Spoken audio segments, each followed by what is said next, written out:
Now for interior inspections, when we're looking at looking for termites, we're doing a wood destroying insect report on houses for sale in North Carolina. A few things that you always kind of do.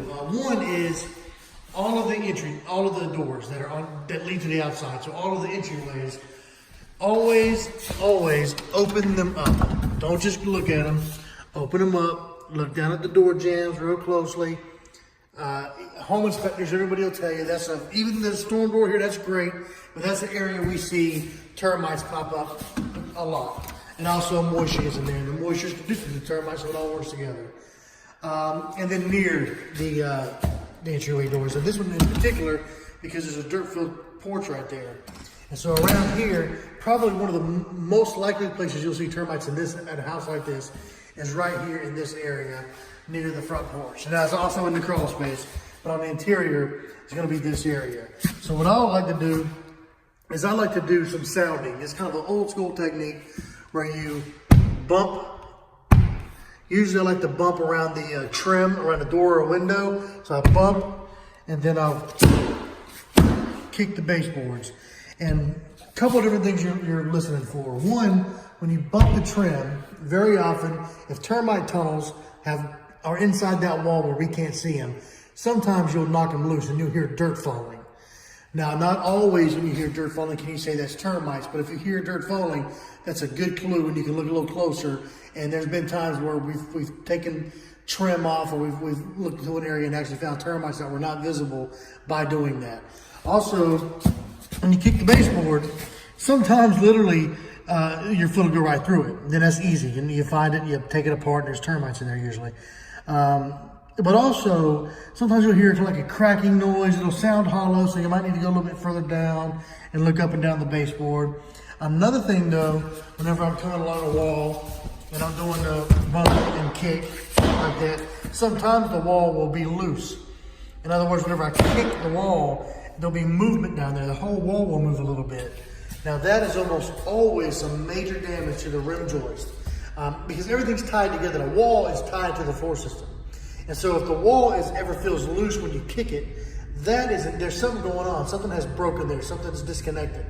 And almost every single time I've ever done that, I have found some major damage in that area. So I always go around and I kick the baseboards, especially exterior walls, check windowsills really, really good. There's some main areas we see them. Up underneath the windowsills, supposed to run my fingers and you'll get little dirt tubes. Because termites really love the softer wood of the trim and the baseboard. So those are kind of the main areas we usually see them. Now also though, as I'm doing the kick in the baseboard, I'm also putting weight on the floor right here. So you go along and you put weight on the floor next to the wall. It's another kind of old school trick you don't see many people do anymore. And now what that'll also, it's kind of the same principle as the wall being loose. You're putting some weight on the floor along that edge where that rim joist is. And of course we got to check it from the crawl space anyway, but we don't always pull back every single bit of the insulation all around the house. But this is something you can easily do, and sometimes you'll feel some flex in the floor that shouldn't be there, some softness. And every time, if you feel something strange along the edge of the house, along the edge of the floor, in the walls, there's usually something going on there, especially any kind of weakness. If a wall is loose or a floor is soft, there's some damage in that crawl space somewhere more than likely. So that's just a really, really good tip that we use a lot. And that's probably, I have found termites in areas where I just probably wouldn't have been able to see them otherwise by doing that. And it's kind of an old school way of doing it. Don't see many people doing it that way anymore, but I still do it. Another thing, almost everybody knows about this. Every termite guide will tell you this. It's especially important in a slab house. But even though I can see the wall in here, it's daylight, everything's fine, I still always use my flashlight. And of course, you're trying to shine areas, corners, things like that. But the main thing is, if you look at this wall, everything seems really nice and pretty. But whenever you take your light and you shine it at an angle, you'll pick up every little imperfection.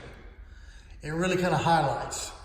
Now there's a fancy name for it that people have come up with, but this is just shining a light on the wall at angles, how we explain it.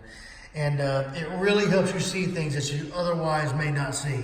So termites, when they get into a house, they'll get into the sheetrock very often, and they'll eat the paper of the sheetrock. They don't really like the sheetrock itself. They will eat through it though to get to something, but they do like the paper. So they'll eat the paper and they won't eat the paint. So sometimes you'll see the outline of their tunnels, almost like the way mole tracks look in a yard. It's kind of similar to what termites will look like when they kind of bubble up that paint a little bit as they're eating the paper behind the paint. And so look for things like, tunneling behind the paint. You'll see that outline pretty good. Also, chipping paint is another kind of telltale sign of them that we'll look for sometimes. And so again, like I said, every single exit door, open them up. Because see, you always see stuff like this. Even though there's a storm door here, look, this is all rotted and decayed. Not only that, but that's soaking wet. So I'm gonna look into that closer, see if termites are involved there. But that tells you, when you see this kind of damage here at a back door, you very, very likely to see damage in the band below. And although this right here is just moisture, so this is dry right here, and this is rot over here, and it's actively getting wet. But even though all you're seeing up here is rot, this is highly conducive to termites. So if the band below this is rotted, that's an area where termites can have definitely shown up. So as you're doing an inspection, you want to take special note of that. And remember, up underneath the house behind that back door, you got to look extra hard and see what might be going on there. Bay windows, we also do see some issues in bay windows. Anywhere in a house where the structure kind of jots out. So like a bay window, a chimney, any of those areas like that. Now this type here though, I don't worry as much about because it's a crawl space and I can literally see right up underneath the bay window very easily. But when this is a slab, it does seem like we see a lot of termites in the slab bay windows. So we do look a little bit closer to these. Again, check the, I like to run my fingers at the bottom of this trim. So that's little tricks that we use. Now also, anywhere where plumbing comes through the house. This is slabs or crawl spaces, does not matter. Plumbing coming through the house. So here's your washer and dryer hookup. Here's your dryer vent where it vents out the dryer air. These areas here, you want to take a good close look. I have seen termites follow these pipes up into the wall. And then that is mostly whenever it's a slab, but you can also see areas where there's been a leak here and it's rotted out the floor. So termites will also get in the area on the crawl space too, either way. And again, the kitchen. There's another area you get plumbing coming through. And so sometimes in the kitchen, you'll see termites around these pipes. You might see them on the inside wall of these cabinets. So always at least check these cabinets. That's underneath the sink. This is where the dishwasher would be. You don't usually get to see back there, so that's great. Also refrigerators. Now the area where the refrigerator is, see, they got to bring plumbing through here. This is where your ice maker would hook up. So in a crawl space, again, it's not all as big of a deal. On a slab, this is a major area. This is a major area where we get hidden termites because when we're doing inspections, there's usually going to be a refrigerator here. And so we can't see that. And we don't move the refrigerator because we don't want to make anybody mad at us if we break something. But if you're kind of checking your own house out and you're on a slab house, pull your refrigerator out, get back here, and check this baseboard real good. This is a big area that we find termites. I'm going to go through here and actually take a good look. The same thing with bathrooms. You want to look up underneath there. Also near the toilets, behind the toilets, near the bathtub, there's a bath trap there. So whenever, especially a slab, the interior inspections are more important on slabs than they are crawl spaces. But we check all readily accessible areas. On a slab, this is a bigger deal though. Check behind the toilets really, really well. Anywhere where, again, plumbing's coming through. So that's another big area. And I believe that's it in this house. I'm gonna go through and check everything. But those are the main areas. Where plumbing comes through, any entryways, gives you clues to what's going on in the crawl space for later.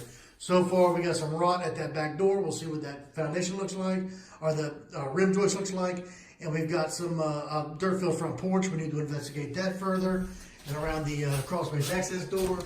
Now, one last thing though, on a WDI report, we are required to go into readily accessible areas, all readily accessible areas. and that is defined on our report as we do not carry ladders. So if a place requires a ladder to get into, it's not readily accessible, so we don't go into there unless it's specifically requested. Some banks do want us to, and we'll do it. Don't get us wrong, we will do it. But most of the time, we do not use ladders to access places. Like here is a closet, and up here is a scuttle hole. We normally do not go in there on a normal report if it's not requested. If you really want us to, we'll bring a ladder, we'll get in there. If it's a pull down, we go into all the pull downs because that's readily accessible. Your home inspectors, they'll usually go in there. And like I said, us, we don't unless we're requested to. Most of the time, attics are not too important for us. Occasionally, you can see some drywood termites, pretty rare in our area. But for our area, North Carolina, southeastern North Carolina and southeastern United States, primarily subterranean termites. Eastern subterranean termites is what we're mostly worried about and what we usually deal with. Drywoods are very, very rare here. Other species, we don't have formosans up here yet, not in any big way. So we're actually kind of lucky in that we don't have to deal with those yet, but they are coming, so we're probably going to be having to carry around ladders with us here very soon so we get into every single attic. But that's just the current rules and the way we do things. So I'm going to finish checking out the inside, and then we'll take a look at the crawl space at those areas and see what's going on.